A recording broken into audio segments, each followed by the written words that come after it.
Hello, good morning, happy Wednesday, happy miserable weather, it's raining again day. When we've had 2 days of just beautifulness, spring is in the air and spring starts today. It's felt it, hasn't it? It's just touched on it, it's hinted, it's a little bit of sunshine on your face, which has made you feel, ooh, it's in the air, I can feel it, I can touch it. Or that word that I don't really like very much, which is mild. When people say, oh, it's mild. Miles. But it is the first day of spring, and it is also International Happiness Day, which isn't trending, which is a bit sad, really, because there's many other things that trend on Twitter. It will always be Twitter. Come on, no one says X. Because then if they say X, they mean Twitter, and so they go X, formerly Twitter. It's been X for a while now, and if we're not set, it's not happening, is it? It's like Snickers and Marathon and Opal Fruits and Starbursts. It's going to take some time, if ever. So it's not X, it's Twitter. It's not trending on International Happiness Day. There's a reason why I want to live in the sticks, and that's so that nobody annoys my dog, who, when you go in and you say quiet, he's quiet, but you can't sit on top of your dog all the time. And if you do it with treats, he's your best mate and he'll do absolutely anything. But as soon as somebody comes outside our drive, whether it's a delivery, a cat, a person, another dog, or a leaf, it just kicks him off. So if he's not careful, I'm going to sell him on eBay or Move, wherever is easiest. But International Happiness Day, I am not. But it's not trending, which is really sad because there's plenty of other horrible disasters in the world that's going on that makes just sort of living on this planet sometimes. There's lots of reasons I could say and go on to why we should just look after each other, but lots of people know that, and unfortunately the minority is what rules what goes on, doesn't it, and makes everyone else feel a bit miserable. So it's not trending, which is one of two things, where not everyone's aware of it, or people just go meh, International whatever day. But the fact it's not trending, which means it's like it's not priority either. An International Happiness Day should sort of be priority because of life being a bit miserable. But hey ho, what is miserable? Good segue. I did touch on it on Monday morning that we are going to lose Halifax on the high street, June or July. I've heard them 2 months, so it's one of them. Also going to be losing Pep & Co, which hasn't been there that long, which is next to Subway, which is a sister company or subsidiary, whatever you want to call it, of the Poundland. So they are also going, and I believe, don't quote me, don't ever quote me, it's what I get told.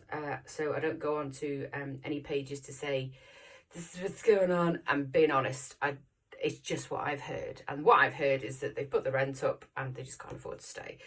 With anything, it's sad because at the minute we're going to have quite a few empty premises on the high street, which is always a bit rubbish. There is some good news for some.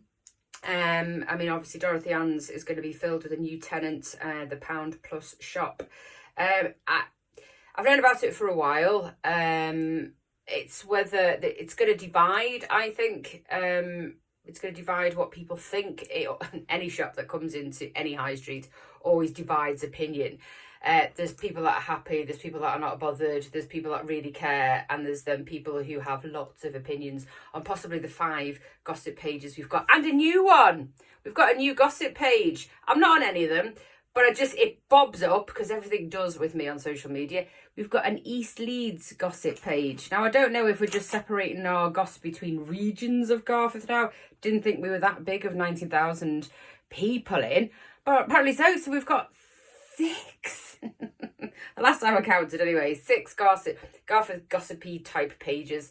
So there'll be lots of opinions on there about the Pound Plus shop that's gone into Dorothy Ann's, I am sure. All I can see at the minute is that the shutters are down and there's a little sign gone up. Obviously, they're going to be working on fitting the shop and putting stuff in. What worries me from a marketing point of view is what they will sell, which will then potentially impact on other shops and premises.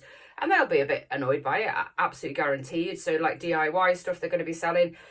I haven't seen it, again, don't quote me, but there's obviously possible pet store or stuff or food or stuff like that that might impact on others.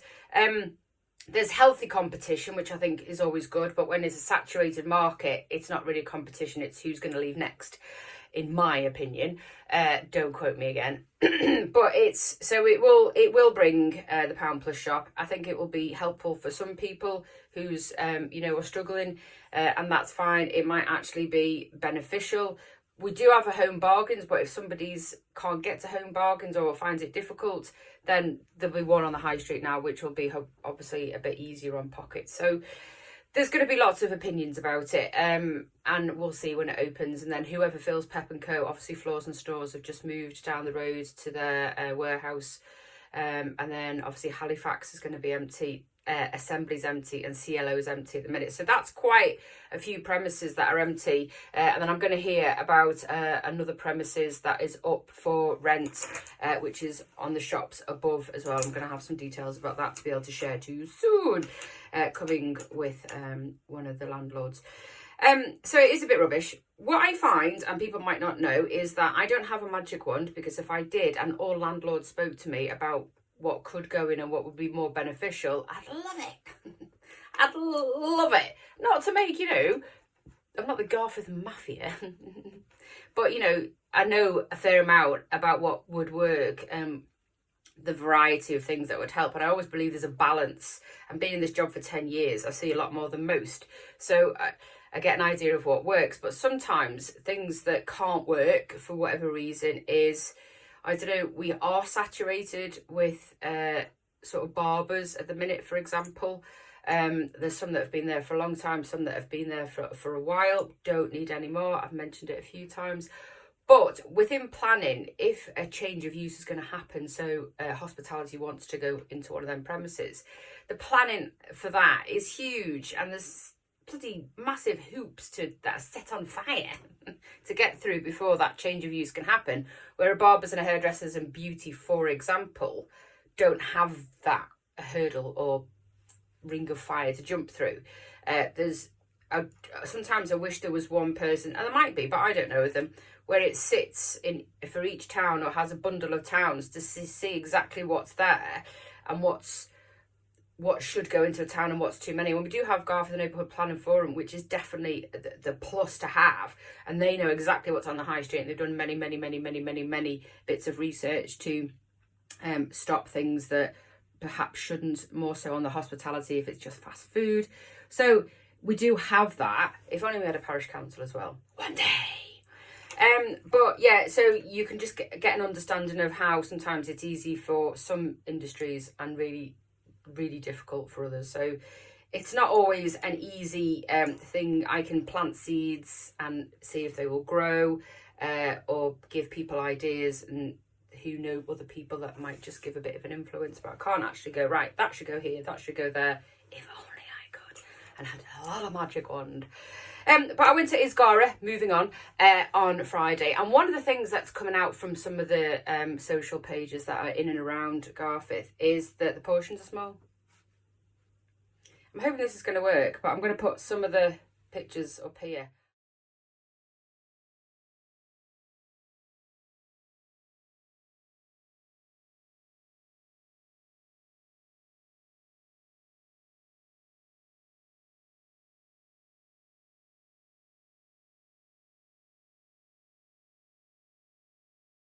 I went with husbando on Friday. The portions are not small whatsoever. Very much adequate. I had a 3-course meal and it was fabulous. The food was amazing. The atmosphere is great. The seating's wonderful. The staff were great. The service was bob on. The cost is exactly the same, I feel, as La Bella Vita, and it's very similar to them, and you shouldn't really compare them because they're completely different restaurants, but giving you an idea of market price across the board. If I'm looking, Station House, La Bella Vita, Izagara, about the same. So some people might find it maybe a bit blingy if it's not for them. It feels like a really cool restaurant that you would find in town, but it's actually on our doorstep. How lucky are we? Went upstairs for a drink and the bar, had 2 drinks up there, both had a 3-course meal. Husband had a Irish coffee, and we had a bottle of wine, and it was 121 quid. In this day and age, fairly good, I think. Moving on to G-Fest, they have announced that the early bird tickets will be released on Friday. It's usually at St Gemma's as well, and whether it'll be online for the early bird, I'm not sure. But keep ahead of their Facebook page. They've released some people that are going to be heading up on the stage, which is Vicky again, who is Pink, and Take That, who have been with us before, which is really great. So keep an eye on their Facebook page. Also, you might have seen that Garforth Festival cannot go ahead this year. Please do go and have a look at the Garforth Community Festival page, and it gives you, Jen, our lovely Jen, has put up details there as to why it can't go ahead this year.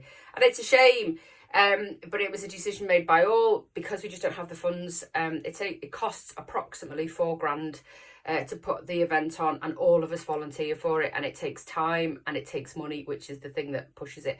But not all is lost. So keep your eye and keep following the Instagram page or the Facebook page for Garforth Festival, because something is coming that will help us raise funds for 2025. Have a beautiful day. The dog's not barked again because nobody's walked past or a leaf hasn't fallen from a tree. Have a happy International Happy Penis Day. Beautiful. Get it trending.